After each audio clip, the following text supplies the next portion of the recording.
Kadalasan po, ang ano bang object natin when we think of God? God becomes an object of requests. Hingian, hilingan, an object of supply.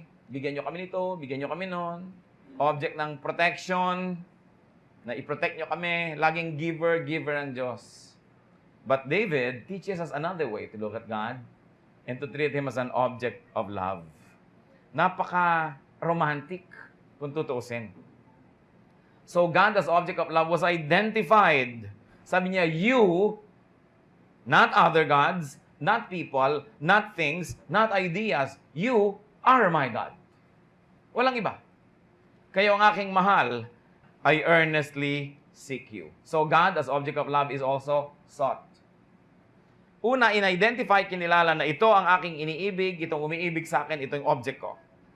In-identify. Walang iba. Tapos, laging hinahanap. Sabi niya, I earnestly seek you. Pero tayo, kumakanta ng mga hinahanap, hanap kita. Di ba? Lalo kung Pasko, hindi naman Diyos yung hinahanap. Tao. Laging hinahanap kita. Nasaan ka ba? Nag-travel ako. I traveled the world. At naghahanap ng pag-ibig ng kapwa-tao lamang. Bagamat hindi naman masama, lalo't yung pag-ibig na hindi bawal. Pero kung tayo marunong ding lang maghanap ng iibigin at ng mag-iibig sa atin, ang Panginoon dapat ang number one. Si David meron nga yung very awkward record na napakaraming inibig at napakaraming umibig.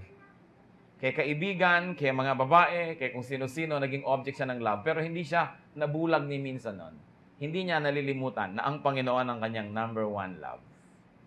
So God, as object of love, was identified and was also sought. How was the Lord sought? Paano siya hinanap? Una, emotionally. Sabi niya, my soul thirsts for you. If you want to think spiritually, because soul, pwede. Spiritually, emotionally, hinahanap niya ang Diyos. Gaano po sa atin karami ang emotionally involved with God? Yung namimiss mo ang Diyos.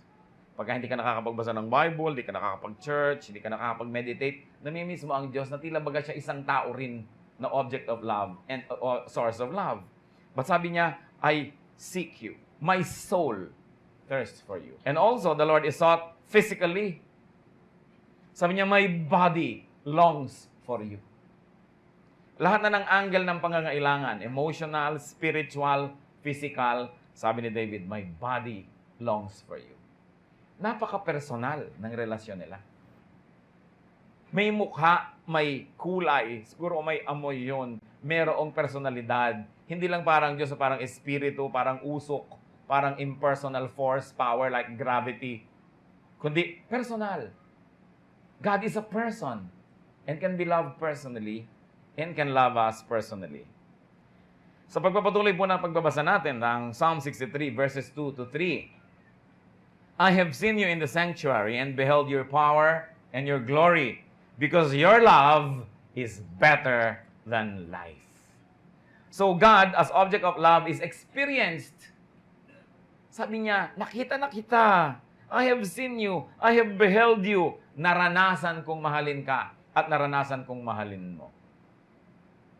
It has been experienced. Hindi lamang hinahanap, kundi natagpuan na rin, kaya patuloy na hinahanap-hanap ang pag-ibig ng Diyos. Psalm 63 verses 3 to 5.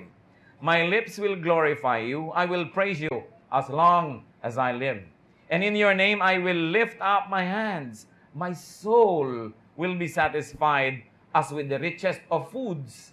With singing lips, my mouth will praise you. So God, as object of love, is celebrated. Celebrated with praise and singing. Di ba pagkain labang tao, kinakanta-kantahan yung mahal niya, nahara-haranan nung araw. Tapos dumating yung panahon, papakinggan mo na lang sa jukebox. Alam na niya na siya yun. Siya yung D10 o kung sino man. Pagkatapos ngayon, tinetext-text. Umuso pa yung mga singing cards. Yung ang dami, laging kinakantahan, isineselebrate. Kahit iba't iba yung media na ginagamit. Kahit anong medium ang gamitin mo, you celebrate your love with praises and with singing.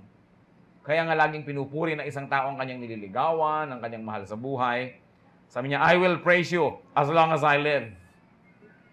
Napansin niyo ba? I will praise you as long as I live. Hindi as long as I am healthy, as long as I am wealthy, as long as I am happy, as long as I am successful. Hindi. As long as I live. No matter what the condition of my life is. Walang patakaran ang pagpuri ni David sa Diyos. So niya, habang ako'y may buhay, pupurihin kita. Ano pa? God as object of love is celebrated with lifting of hands. Meaning, prayer. Sa kanila kasi mga symbol yan, nagpe-pray, lifting of hands. And with satisfaction. Sabi niya, my soul will be satisfied as with the richest foods. Gaano karami sa atin na pag nananalangin, sinasabi natin yon that I am satisfied with you, I have been satisfied with you, O God, and I will be and continue to be satisfied with you. Na parang kung ano ang aking kasiyahan sa pinakamasasarap na pagkain, ganun ang kasiyahan ko sa iyo, O Diyos. O pag kikipag-fellowship tayo kay Lord, lalo nagpe-pray, imbes satisfaction ang ating i-communicate, lagi na lang kulang. Lord, kulang po ang ganito, kulang ang kanyan, kulang ang ganito, reklamo dito, daing doon. But David was celebrating the object of his love, God Himself, with satisfaction. Di ba nakakatuwa na yung tao satisfied? Meron kayong kakantahin, yung mga tao lalapitan ka, ang ganda naman ng kanta, na-bless ako. Yung na-satisfy kaysa, mag-practice ka pa. O kaya may hinanda ka, ang tao nasarapan. Kaysa sa, parang kulang yata sa ganito, kulang sa ganyan. Ang mga anak mo, binibigyan mo ng baon, siya sabi, sobra-sobra na po ito, danay. Bawasan nyo. Kasi satisfied ako. Hindi, lagi kulang, wala bang dagdag, wala bang dagdag. Ang mga tao, laging ganoon, puro kulang, kulang, kulang at kulang. Kung paano nagrereklamo yung mga anak sa magulang, yun namang asawa, nagrereklamo din doon sa asawa, kulang, kulang ang pag-ibig mo, kulang ang pagtingin mo, kulang ang budget, kulang ang sweldo, puro kulang. So pagharap natin sa Diyos, puro kulang, kulang, kulang. David teaches us how to love God and how to continue to love Him to celebrate satisfaction. Kasi alam niyo, pag lagi tayo nagrereklamo, totoo mat hindi yung nirereklamo natin, lumalayo na yung loob natin doon sa pinagrereklamuhan natin. Kasi ang na-emphasize, yung kulang. Ang na-emphasize, ang napapadiin masyado, yung kapos. Tayo kawawa naman. So tuloy yung pag-iibigan hindi nagiging sweet. Isipin nyo, kahit mag-asawa, pag nag-umpisa na magreklamuhan against each other, nababawasan na yung tamis ng kanilang samahan. Ang na-emphasize, yung negative.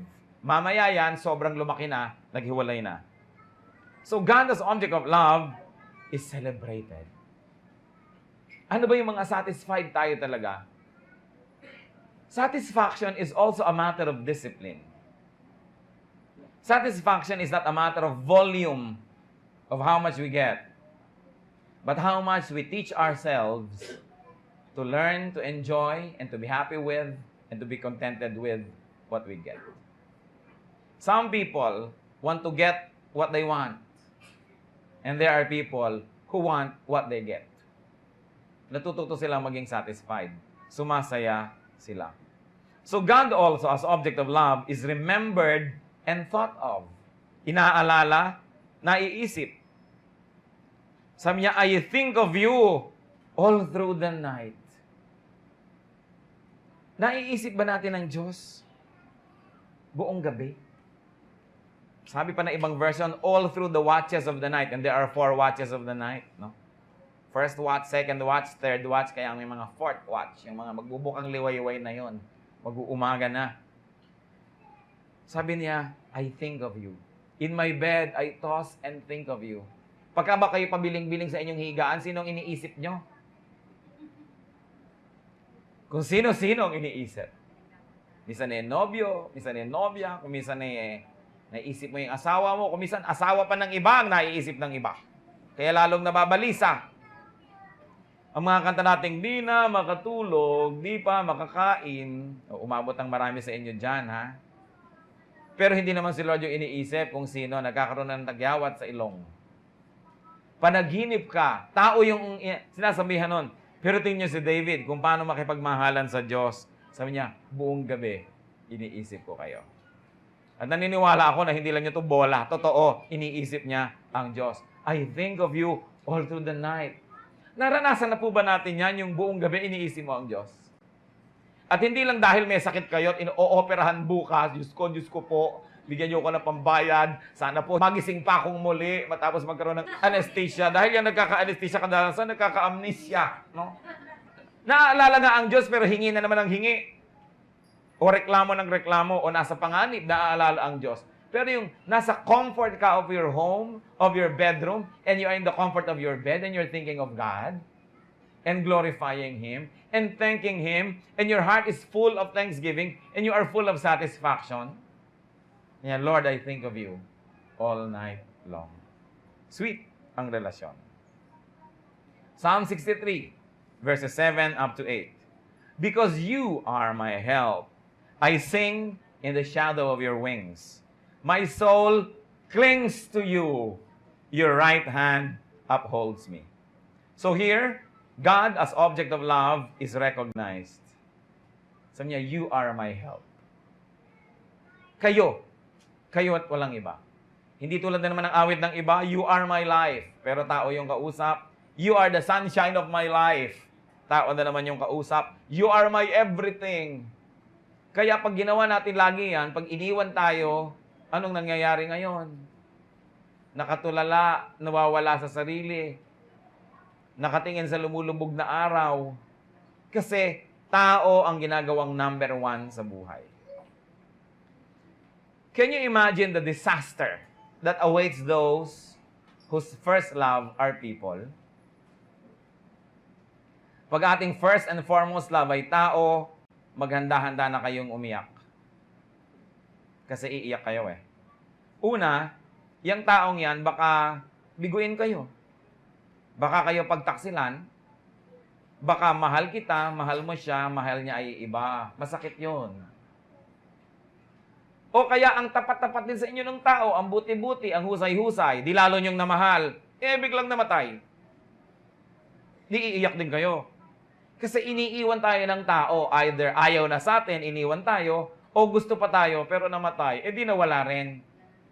Kawawa naman yung tao na ang number one niyang mahal, ang kanyang number one love and lover ay tao rin. Dapat mga pangalawa, pangatlo lang yan. Una ang Diyos. Bakit?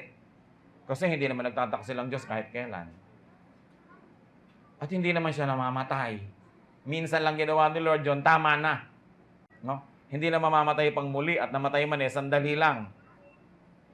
Kaya nakakatiyak tayo na yung pinaglalagakan natin ng ating puso, kaya niyang hawakan yung puso natin dahil una, mahal niya tayo, tapat siya, at siya'y makapangyarihan, hindi niya tayo sasadyaing iwan, at hindi rin siya kukuhanin sa atin ng tadhana dahil sa yung Diyos. Yung tao na Diyos ang kanyang number one na mahal, at pinapayagan niya ang Diyos na mahalin din siya, yan yung tao na nakakaranas ng kapayapaan, yan ang tao na nakakaranas ng kaligayahan, at yan ang tao na hindi na insecure o natatakot sa hinaharap. Dumating man at umalis ang mga tao sa ating buhay, ang mga Anthony at Cleopatra, ang mga Romeo at Juliet, ang mga Goryeo at Tekla, di ba? Ang mga Rico yan at mga kung sino-sino na Claudine. Stable tayo kasi yung number one natin, hindi natitinag, hindi naiiba, hindi nawawala.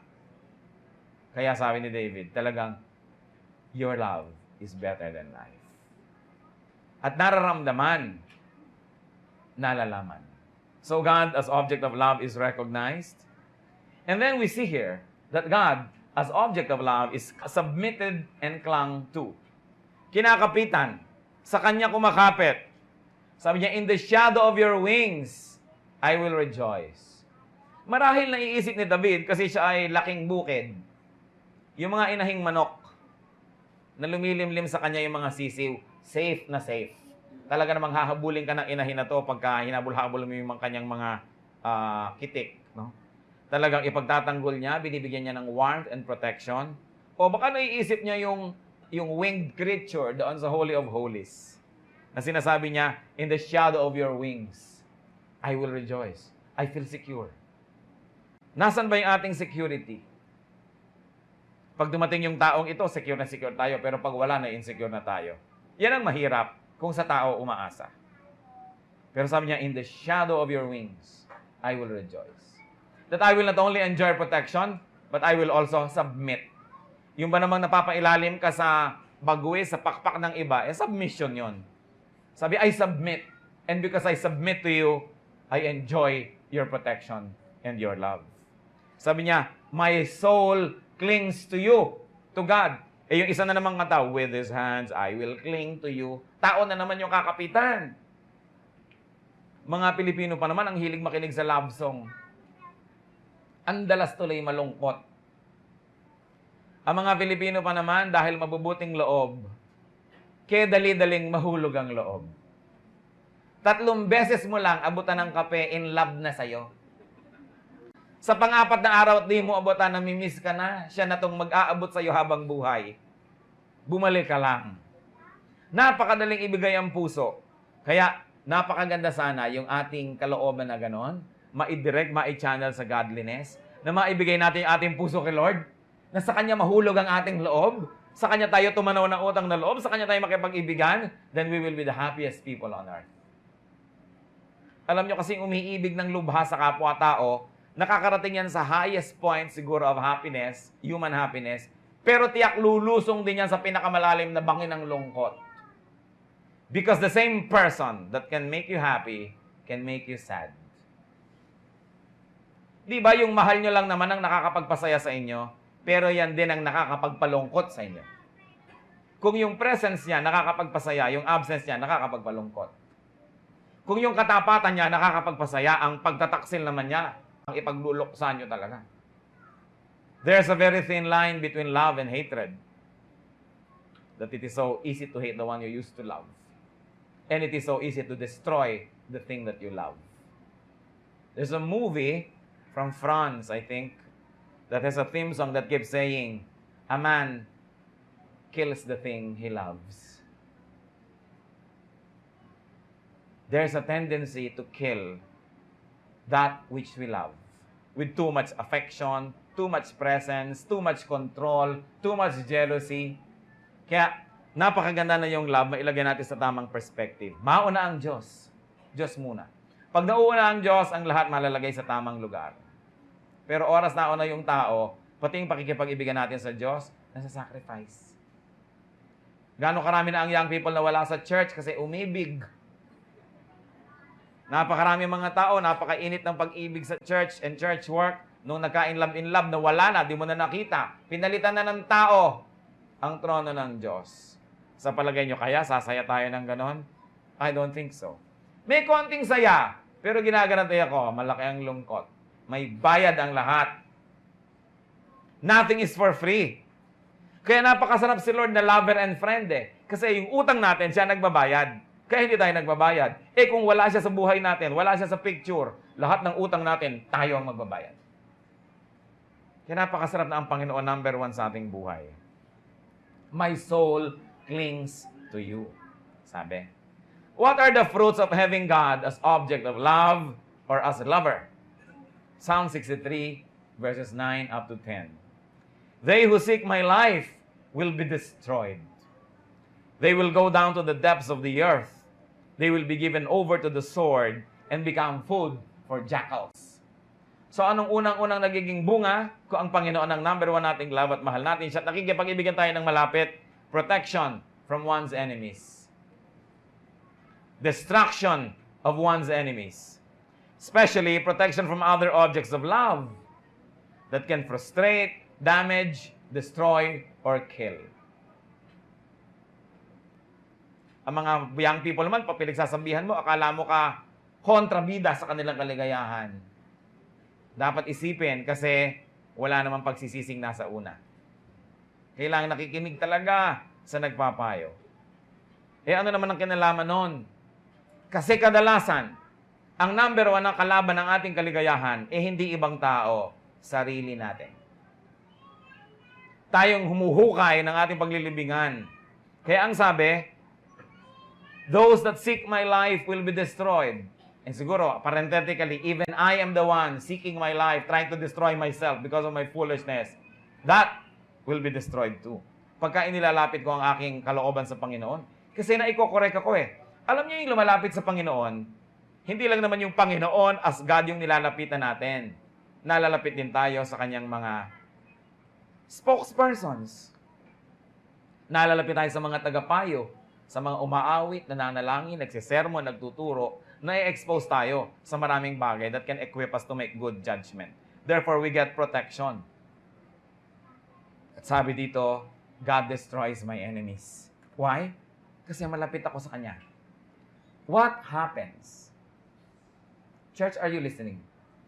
What happens if God destroys your enemy, pero nakayakap ka sa enemy mo? Oh, damay ka. Kaya lumalayo tayo doon sa enemy natin. Di natin iniibig yon. Halimbawa, pinatamaan ni Lord ng kidlat ang lahat ng nagda-drugs, baka kasali tayo. Halimbawa, nilunok ng lupa ang lahat ng nangangalon niya. Oh, makakaahon ka pa ba? Baka mas malapit ka na doon sa Russia kaysa sa Pilipinas sa lalim ng pinagkalibingan. Ang problema kuminsan sa mga tao, sinasabi natin, Lord, destroy the devil, destroy the enemy, destroy evil. Yung pala kasama natin. Kaya sa Sodom at Gomorrah, nung papaulan na ng apoy ang Sodom, anong ginawa ng mga anghel ng Diyos? Iniikas nila itong si Lot at ang kanyang pamilya kasi kasama ng mga pauulan na ng apoy. That's why we should not live in Sodom and we should not interact closely with Sodomites because when they receive judgment, baka nandun din tayo. Madamay tayo. Maybe not fully, pero sunog-sunog ang buhok mo, pasapasa ka, nasaktan ka rin. Kaya dapat clear sa atin, ito yung love ko, si Lord, I will hate whom He hates. And He hates evil.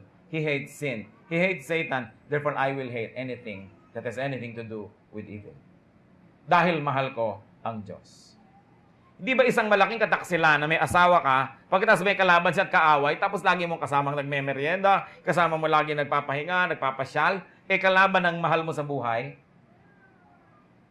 Kaya dahil mahal ko ito, kakamuhian ko yung kinakamuhian niya. So that when God has to destroy my enemy, God will not have to hesitate because I'm far and I'm safely far enough. Ano pa? Sabi ng 63 verse 11, but the king will rejoice in God. David referring to himself. All who swear by God's name will praise Him, while the mouths of liars will be silenced. A wonderful, wonderful song or poem. Psalm 63. At ano pa ang fruit of having God as object of love? Rejoicing. Sabi niya, but the king will rejoice in God. Tanong, kung walang rejoicing sa buhay ng isang tao, anong wala? Anong kulang? Kulang yung love affair with God. Because our love affair with God brings about rejoicing. So, pwede nating i-assess ang sarili natin. Meron ba akong strong and beautiful love relationship with God? Tanong, may rejoicing ba ako? Kung wala, edi kulang siguro yung love life ko. Love life with the Lord. God's love is better than life.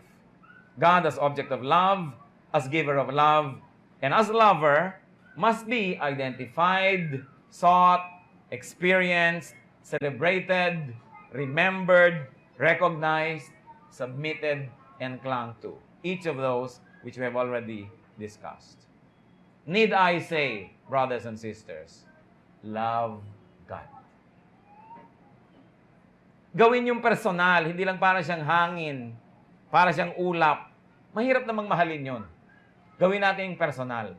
Sapagat ang Diyos may emosyon, nagmamahal, naninibugho, hinahanap-hanap din ang tao, mahal tayo, gusto makipag-fellowship with us. Kaya ang sinasabi, love the Lord your God with all your heart and with all your soul and with all your mind. Nung una, hindi ko yan masyadong naintindihan. Sabi ko, napaka-egotistical naman ng Diyos. Siya na lahat ng number one sa lahat ng tao. But then I realized that whoever is number one in your life can hurt you. But God, if He is number one, will not hurt us.